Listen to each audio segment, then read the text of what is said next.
President Cyril Ramaphosa has decided to no longer challenge the Section 89 report at the High Court for now. Parliament's rejection of the Section 89 independent panel report on the revelations of millions of dollars stolen at the president's Phala Phala farm has rendered the report legally and practically mute, according to President Cyril Ramaphosa's legal team. ANC parliamentarians on the 13th of December last year voted against the adoption of the report and its referral to an impeachment ad hoc committee. This has resulted in the Phala Phala revelations being put to bed for now. President Ramaphosa's spokesperson Vincent Magwenya says should the need arise in future, the president can decide to take the damning report on legal review.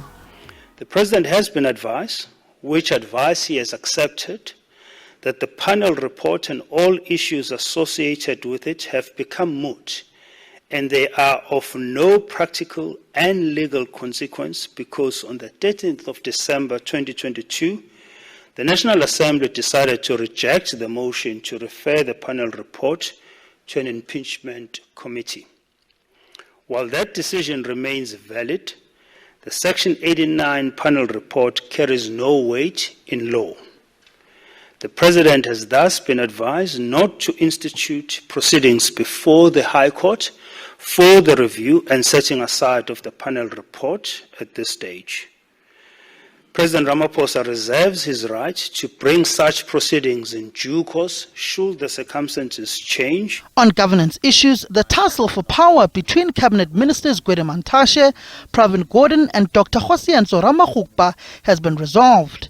The Minister of Electricity will soon have his executive powers gazetted when the proclamation has been signed, which will give Dr. Hosiantso Ramaghopa executive powers to resolve the country's electricity crisis. The proclamation has been signed, and you will have the details of that proclamation once it's been gazetted. So let's just dispense with that notion that the President has failed to deliver in that regard.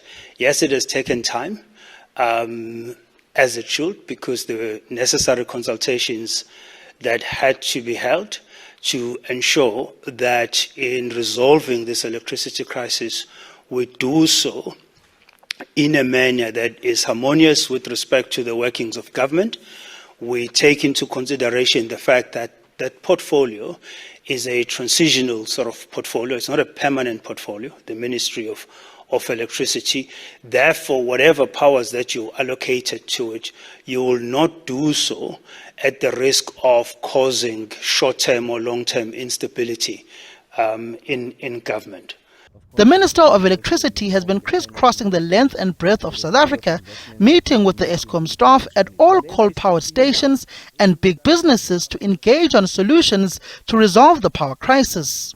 Turkish floating power ships will also be docking in KwaZulu-Natal, Eastern Cape and Western Cape to provide the country with electricity.